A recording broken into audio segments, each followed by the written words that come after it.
Hey guys, it's Kevin. So this video is going to be talking about how to actually use the Hot Soup Glaze calculator. The link below to get it is in the description down below. If you decide that you really like it, you can buy me a coffee at the link below as well. So last time we set up our calculator so that we can really quickly create a new copy of it. So I'm going to do that now. And we're just going to go over some of our neat UMF and charting tools. This calculator uses what's called the unimolecular formula, or UMF. It's also called the Seeger formula. And I'm not really going to talk about how the Seeger formula works. I'm sort of assuming that you already know all of that. I will talk a little bit about the difference between traditional and extended UMF just for the sake of showing you how this particular calculator handles those differences.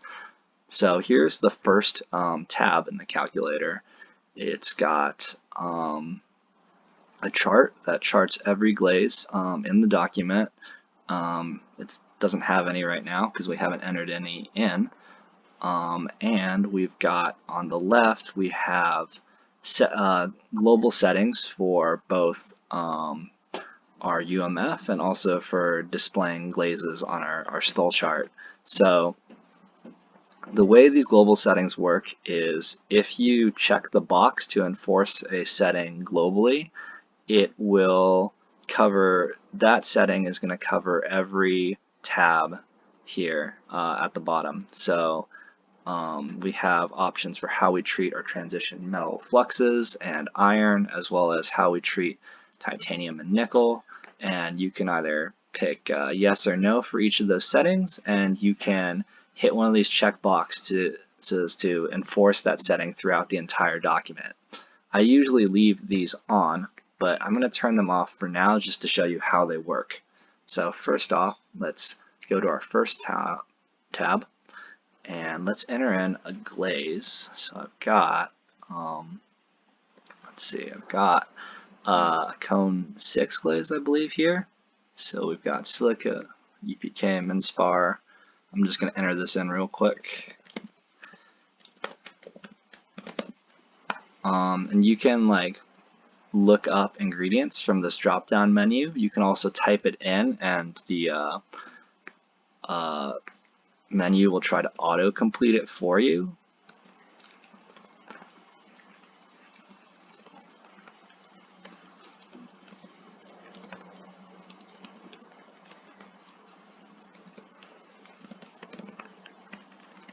So we're going to enter in the ingredients, and now I'm going to enter the amounts. I'm just going to round up for the sake of brevity. Okay, so we've got our recipe here, and we've got on the right, you've got your chemical analysis. We've got glass formers up top, our Al2O3. Over here it says total Al2O3, and that's because we are treating titanium, nickel, and alumina as behaving as a group. They behave like alumina on our stall chart. And we can turn this, turn this particular setting on and off, and I'll show you how to do that. If we go down, we've got fluxes, alkaline metal fluxes, and then alkaline earths, and then down at the bottom we've got other oxides. These oxides don't really fit super well into our system, and so I have these just here as other. So we've got a couple charts. Your stall chart charts silica and alumina against your flux, your total flux. This is your chart for expected boron needs. So your ideal range is within the sort of red haze, and this black line is where we want to be in terms of boron. And as we increase boron, this blue bar moves towards the right. On the left, we have are different temperatures. So for example, if we want to fire this cone 6 glaze to cone 6, you would look at where cone 6 is on the chart. You'd move right until you get to that black line, and that is where your expected ideal boron area is. And I actually just picked this glaze randomly, and it turns out that it has that sort of ideal amount. So if we go down, you've got a flux distribution chart. This charts the distribution of fluxes. So you can see that we've got 0.78 calcium and 0.16 sodium, for example, and between 0.3 alkali metal and 0.7 alkali earth is the ideal range, theoretically, for a glaze, although many glazes are outside of this range. And so as we add more alkali metals, we're going to shift this bar towards the left, and if we add more alkaline earths, we'll shift it towards the right, and that's how this particular chart works. On the left over here, we have our settings, and from here we can change our change our UMF calculation settings. For example, we can choose to ignore or use transition metals as fluxes, or we can treat titanium and nickel as Al2O3 or not. I'm going to show you how that works. Let's add a little bit of iron to this glaze.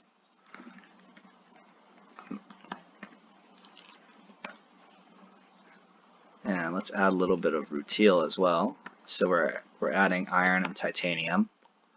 You can also add ingredients this section to the additive section. However, anything you add here will not be included in the chemical analysis. So if I put red iron oxide or rutile down here, it won't affect any of these charts or figures.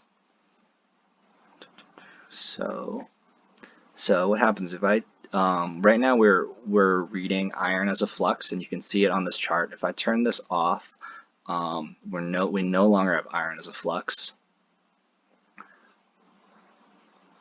Over here we've got our combined Al2O3 with titanium and alumina, and you can see where we are on the stall chart as well. We've moved up a little bit after I add the rutile.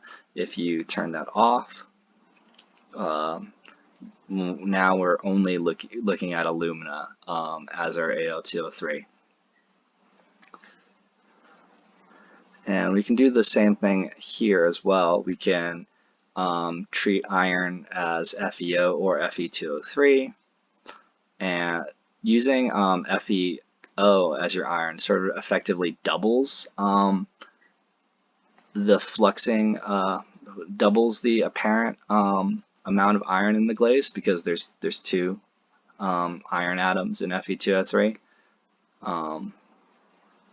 And so we can flip that on and off as well. Over here, also we have an option to chart every glaze on this document with this glaze, this option. And I'll show you what it looks like to have more than one glaze on this chart. So if we actually go back to the start pane and we use our global settings, what we can do is we can force one global setting throughout the entire page, or the entire sheet, or sorry, document. And you'll see that what it does here is it tells you which options are being enforced by our start page, and it also removes any options that from our settings that we can't adjust from this tab. Let's go to the next tab, and I'm going to enter another glaze here.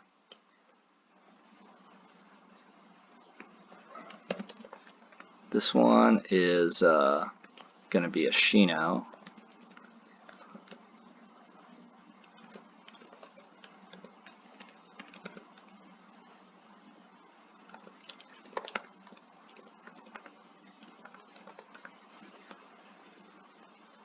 Okay, so we can see that this glaze is very different from the last one. If you want to look at every glaze in this document on the stall chart, you can just click the Display All option, and now you can see we're charting both our first glaze that we looked at and this one. If you want to compare any two glazes, all you have to do is hit the Compare check mark and then pick the glaze out of the drop-down menu. So right now I'm comparing glaze 1 to glaze 2, and you can see up here we can compare the two chemistries. We can compare them on the stall chart, here on the boron needs chart, and here we can compare their flux distributions. And so that's just a really easy way to compare two glazes. One thing I want to make you aware of is that you want to have both glazes that you're comparing. You want them to have the same calculation settings. So if I drop here and I get rid of our global enforcement, you can see that like when and then we go back and compare the two, you can see that our first glaze has shifted on this chart, and that's because it's being calculated using a different setting.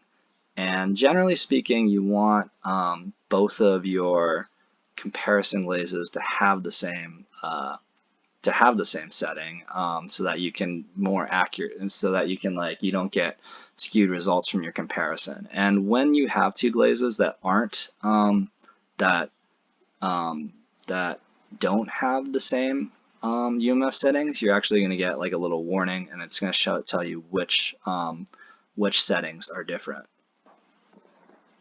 So last thing, well, second to last thing, if you go over to the right and you click on the Summary tab, you can get a page that's going to have every glaze in it, all the glazes in the document in it.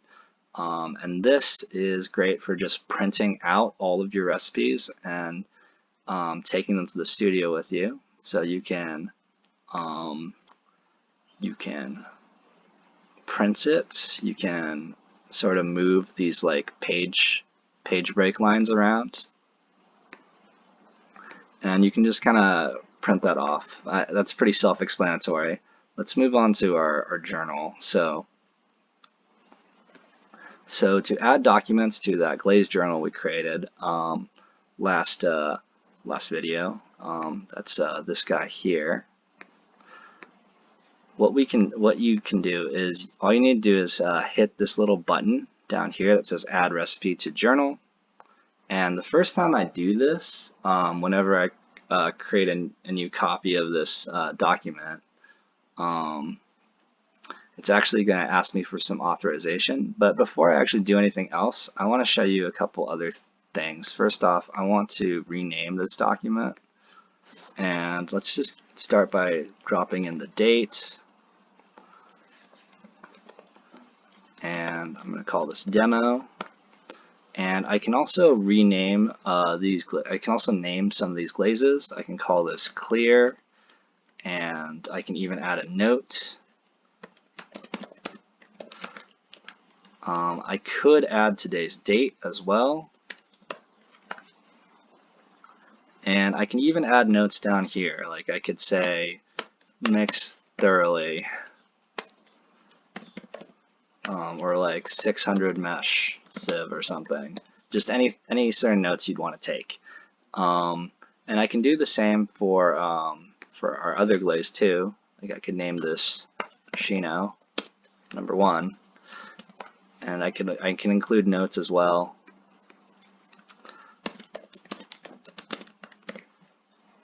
Okay, so now let's export one of these. So I'm going to click Add Recipe to Journal, and it's going to ask for authorization to run Google scripting service.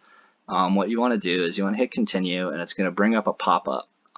Okay, so when the pop-up comes up, what you need to do is you just need to go down to the bottom and hit Allow, and that will authorize the script to run. And unfortunately, you're going to have to do this pretty much every time. But once you've done it a few times, it'll become second nature. So now that we've authorized it, we're going to click the button again. It's going to give us a little pop-up, You're going to hit OK. And now it's going to run that script. It could take a couple moments. And so remember, this document was blank, and now we've got our information. So we've exported our first glaze, the one that we've called clear. And if you include any of this information in it, it will be included in the document. So we've got the name, the date, the note that we wrote. We've got notes at the bottom, and we've got our glaze, our UMF settings, and the recipe, as well as the recipe normalized to be out of 100, and you've got your UMF down below. And you've also got a link back to the original file. So from here you can find the test you're looking for, and you can get back to the file by clicking on the link. What you can also do is, instead of exporting just one glaze from its tab, we can go back to the Start tab and we can click this button, and that will allow us to add all the glazes to the document. And so here we've got under this header we've got our total document export. So it starts with our name. So this was the name that we chose for the file, and then it's got a link to get back to it, and then followed by that it's got our two glazes.